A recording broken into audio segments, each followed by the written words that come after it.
My wife's family thought I was only after her because of their wealth. What they didn't know was that one of my shell companies was their biggest customer. They disowned their daughter because she insisted on marrying me instead of the man the family wanted. So we left, but what happened next was rather unbelievable. Let me tell you how everything unfolded. First, let me quickly thank you for your continuous support. This means a lot to us. If you enjoy the stories we share, kindly subscribe to this channel. It will be great if you can leave a comment on which city you are watching from. We might just give you a shout out in our next story. Today's special shout out goes to James Kane from Ohio. We are glad you enjoy our stories. Now let's go deeper into the story. I never wanted to be known for my money. Maybe it was growing up on food stamps and boiled rice, watching my mom scrub motel toilets and my dad disappear for weeks driving rigs. Maybe it was the shame I carried for years. How poverty can make a man feel invisible. When I finally made my money, I did it quietly. No lavish cars, no magazine covers. Just layers of shell companies, LLCs with generic names, and trust in the anonymity I'd earned. I liked it that way. I liked being the guy no one saw coming. I met Elena in the most unassuming place, a university fundraiser for a literacy nonprofit. She was there because her family sat on the board, all pearls and posture. I was there because I'd quietly donated a new library wing through one of my fronts. She was sharp, funny, and surprisingly grounded for someone born into money. She laughed too loud, challenged my opinions, and asked me questions like she actually cared about the answers. I liked her instantly. More than that, I trusted her. That scared me. We dated for over a year before I proposed. It wasn't some over-the-top gesture with drones and champagne towers. It was just us on a hike overlooking the valley, her hands dirty from scrambling up a ridge, her hair a mess from the wind. I pulled out a ring I'd been carrying for weeks, scared out of my mind. When she said yes, she cried. I did too, though I'd never admit it to anyone but her. The storm came quickly after.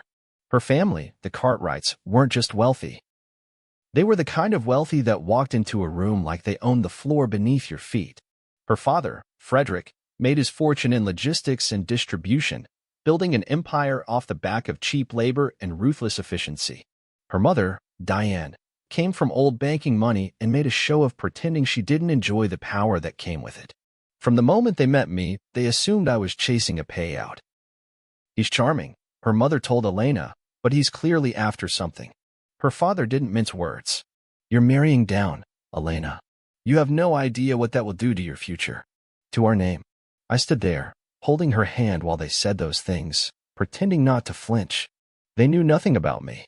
Not the holding company that owned their second-largest distribution partner. Not the fact that I'd once bailed out one of their factories during a union strike under a different corporate name. They didn't know, and I didn't tell them. Because it wasn't about showing them who I was. It was about who Elena believed I was. They gave her an ultimatum 2 weeks later. Either she marry Christopher Wells, a clean-cut, Ivy League legacy who just made partner at some venture capital firm, or be cut off completely. We're offering you security, her mother said. You're choosing chaos. She chose me. The night she packed her things and left the estate, she didn't cry. I did. I cried for her. For what it meant to walk away from the only life she'd known. For the way her father slammed the door behind her. For the icy silence that followed us both. But I didn't stop her. I carried her suitcase down the long driveway, holding her hand the whole way. And then I made a quiet phone call the next day to terminate the logistics contract. The one her father's company had relied on for 15 years. The one he never realized was tied to me. Not out of revenge. Just to remind myself that I was never chasing their wealth. I was already sitting on mine. We moved into a small townhouse on the edge of the city. Nothing fancy, 2 bedrooms, creaky floors, and a patch of overgrown garden we never quite tamed. Elena decorated it with second-hand furniture and mismatched frames. She called it ours, and I tried not to feel like she was giving up a palace for a hut. But she never complained. Not once. If anything, she seemed lighter without the burden of trying to please people who never really saw her. Still, I could see it in her eyes at night, just before she fell asleep, this quiet ache, a mourning for something unspoken. She missed them. Even when they hurt her, even when they cut her off, she still missed them. That's the curse of family. It doesn't let go just because it lets you go. The ultimatum had been brutal. They summoned her for brunch, Formal, cold, and painfully orchestrated. Frederick sat at the head of the table, navy blazer crisp, voice like steel. "You still have time to rethink this," he said, not looking at me. "I already have," Elena said. Her voice didn't shake. "I'm marrying him." Diane didn't even blink. "Then we'll consider your trust null. Your accounts will be frozen. You will no longer be affiliated with the Cartwright estate." I looked at Elena then, waiting, hoping she'd see some flicker of love in their eyes. But they gave her nothing. Not even a tear. Just the cold efficiency of a business decision. And that's when I saw it, not sadness, but rage, flash across her face. "You're choosing a spreadsheet over your daughter," she said. "You think love is a liability." Frederick folded his napkin with maddening calm. "No, we think prejudgment is." We walked out. No hugs. No apologies. Just the heavy door clicking shut behind us like the final punctuation of a cruel sentence. The next morning, I terminated the contract. I didn't tell Elena, not right away. I needed space to figure out what part of me was acting out of principle and what part was wounded pride. That contract had propped up their West Coast operations for nearly 2 decades. Without it, they'd be forced to renegotiate with newer, riskier partners or cut entire divisions. I knew it would hit hard. That's what made me hesitate, because I didn't want her to think I was punishing them through her. But 3 days later, she asked, "Did you do something?" We were sitting on the porch, sharing coffee in silence. She looked at me the way she always did, straight through the layers I tried to hide behind. "I did," I said. "I pulled the contract." She nodded slowly. "Because of me?" "No," I said, after a long pause. "Because of me." She didn't respond at first. Just stared at the chipped rim of her mug. Then she said, quietly, "Good. I didn't expect that. I know they're my parents," she continued, "but they've never been kind. Not really. Not when it counted. I'm tired of watching them pretend love is conditional, that I have to earn my place in their world." We sat in silence after that. Not out of discomfort, but understanding. Something had shifted in her, something she needed to lose to finally be free. The fallout came slowly. Rumors trickled in. Layoffs at their Santa Ana warehouse. Supply chain delays. Elena's cousin Madison mentioned at a family gathering, one we weren't invited to, that their father had been in meetings for 12 hours straight. She said it with faux concern, the way Cartwrights did everything, polished on the outside, poisoned underneath. Elena never reached out. Not once. But I saw her watching, reading headlines, skimming trade bulletins, connecting dots. 3 months later, the cracks would split wide open. But for now, we waited. Together. It started with whispers. First, a minor article in a logistics trade journal. Something about Cartwright Consolidated losing a major fulfillment partner on the West Coast. I only saw it because I monitor all my company's names through automated alerts. The shell company listed in the article, Noble Track Systems, was mine. Or rather, mine through 3 degrees of separation. Nobody would have traced it unless they were looking very, very hard. Then came the layoffs. Elena heard about them from Madison again, who always called under the guise of checking in. This time, her voice was even breathier, like she didn't want to admit what she was telling us. "Did you hear what happened at the Ontario site? They cut 40 people, just like that. Dad won't say why." Elena listened quietly. "I'm sorry to hear that," she said, emotionless. "You should come by. Mom's birthday is next weekend." "No, Madison," Elena said, cool as glass. "I really shouldn't." The call ended with an awkward silence and a forced "take care." And then the real cracks began to show.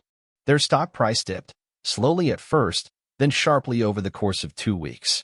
Some press releases came out vague language about strategic restructuring and logistics alignment.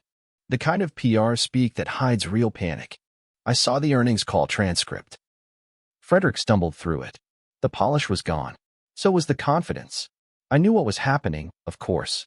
Their cost of operations had quietly doubled. They were scrambling to fill the contract they lost with last-minute carriers who charged premium fees and delivered late. Their smaller clients were pulling out. That one contract? It had accounted for 28% of their freight volume. Losing it didn't just hurt them, it made them look unreliable. But I said nothing. Elena did too. Still, I saw the tension creep into her face like slow-growing cracks. She didn't cry or pace the floor or spiral into guilt. But at night, she'd lie awake, eyes open to the ceiling, like she was listening for the sound of something collapsing far away. I held her, sometimes. Other nights, I let her drift alone in that silence. One day, she asked, "Do you think I overreacted?" "To what?" "My father." The ultimatum. Walking away.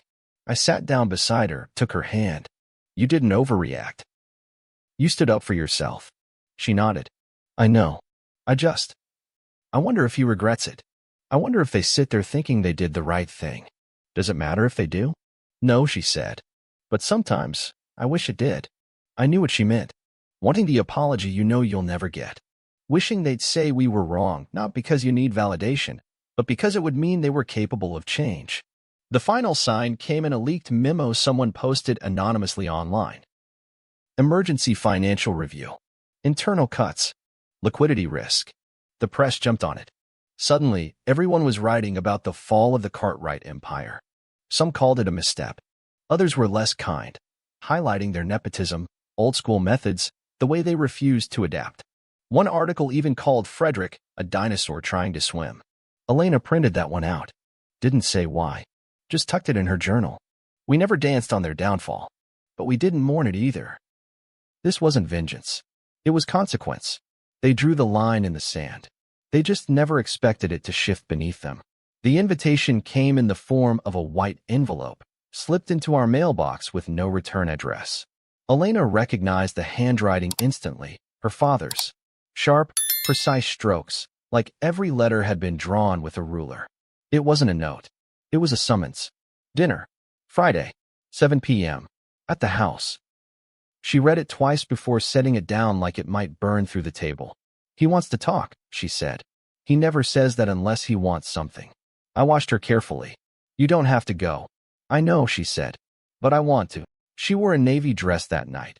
Nothing too formal, nothing too apologetic. I dressed simply, but sharp. I wanted them to remember every second of this. That we had come not crawling, but composed. The Cartwright estate was quieter than I remembered. The hedges hadn't been trimmed. One of the decorative lanterns by the front gate was dark.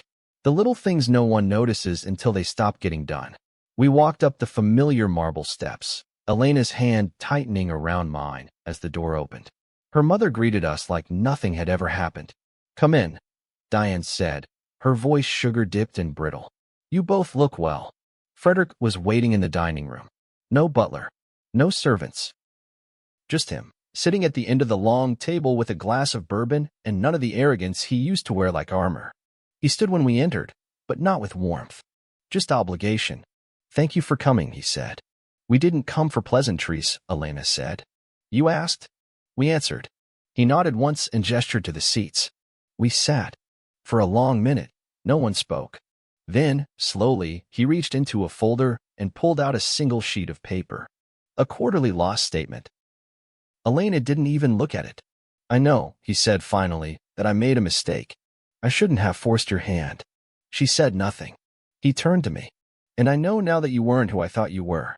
I did some digging. I raised an eyebrow. "That right?" He hesitated.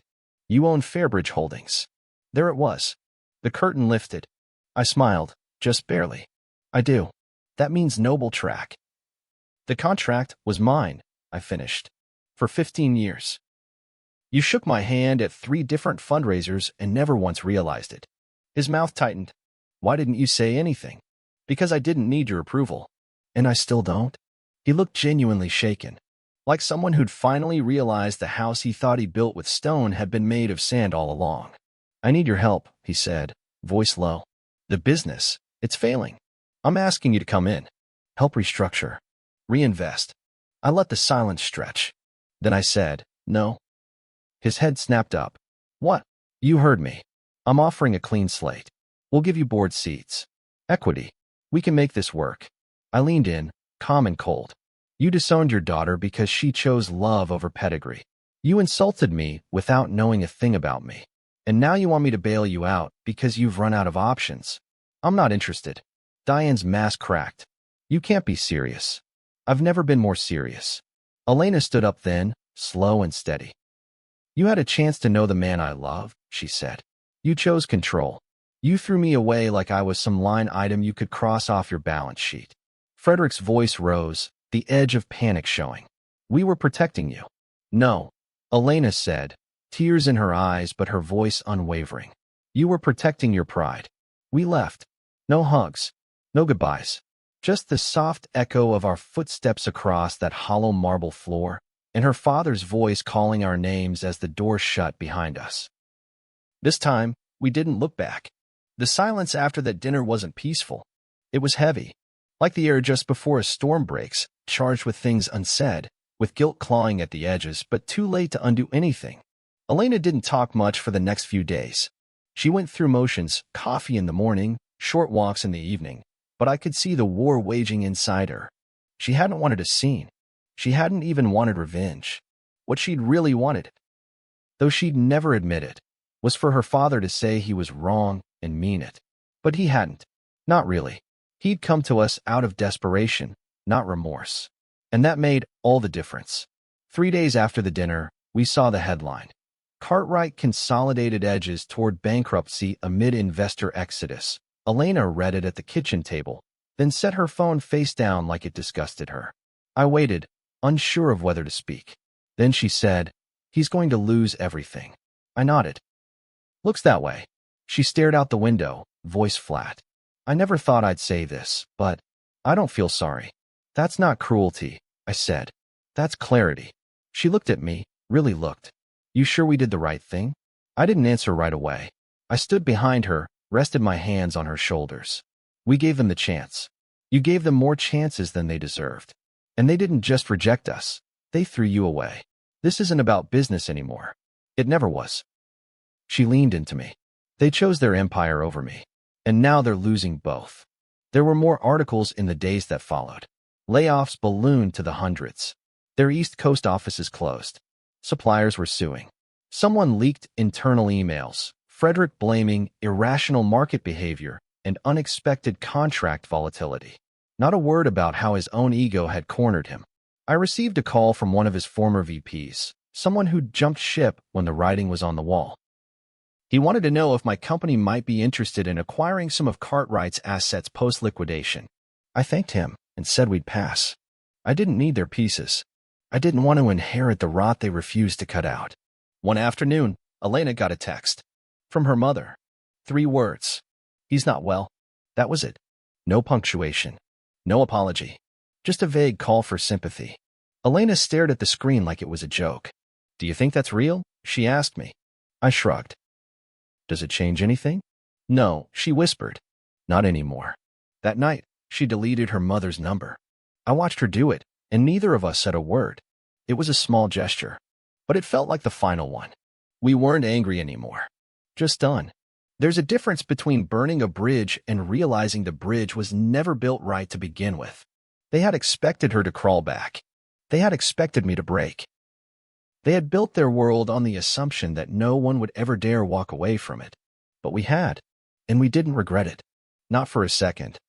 We didn't celebrate when the company filed for bankruptcy, though the news came with a strange finality. I read the article in silence, sitting beside Elena on the porch while the late afternoon sun stretched shadows across the floorboards. The Cartwright name, the one they'd guarded so fiercely, was now dragged across headlines as a cautionary tale. Legacy crumbles. A house built on ego. Too big to see the fall. It didn't bring satisfaction. Only a deep, quiet stillness. Elena folded the newspaper without saying a word and placed it in the recycling bin. Just like that. Like she was discarding the last artifact of a past that no longer held her. "Does it feel over to you?" she asked me that evening, her head resting on my chest. I thought about it for a while. I think it was over the moment we walked away. Everything since then, that was just the echo. She nodded. "I don't miss them. Not really. I miss what I thought they could be." That line stuck with me. Because that was it, wasn't it? The grief wasn't for the loss of a family. It was for the fantasy, the hope that one day they'd change, that they'd choose her. But when people show you who they are, and then keep showing you, the most loving thing you can do, for yourself, is believe them. The calls stopped. The texts stopped. Even Madison fell silent. We heard that Frederick had moved into a smaller home upstate. Rumors swirled that he was ill, stress-related, maybe heart. We didn't follow up. We didn't ask. The last time someone from that family reached out was when Diane sent a long-winded email detailing everything they'd sacrificed and how family should find its way back together. Elena didn't respond. She printed the email, folded it in half, and burned it in the kitchen sink. Watch the flames eat the ink. No more apologies for protecting my peace, she said. That line became our compass. We didn't build a life fueled by resentment. We built one rooted in respect. Our townhouse grew warmer with time. We invested in a small vineyard together, something Elena had always dreamed of. I took on fewer contracts. We focused on things that mattered, things that lasted. Some nights, we'd still talk about the past, not out of bitterness, but to remember how far we'd come. I used to think boundaries were walls, Elena said one evening, as we watched the sun dip below the vines. They are, I replied. But sometimes you need a wall. Not to keep people out, but to keep yourself from being dragged back in. She smiled. I like our wall. We didn't win by destroying them. We won by refusing to let their choices define our future. And in that choice, we found something they never truly understood: freedom. If you found yourself caught up in the emotion and complexity of this story, don't forget to like, subscribe, and share it with someone who appreciates powerful narratives about love, loyalty, and standing firm in your boundaries. Your support helps us bring more of these real, resonant stories to life. See you soon in the next one.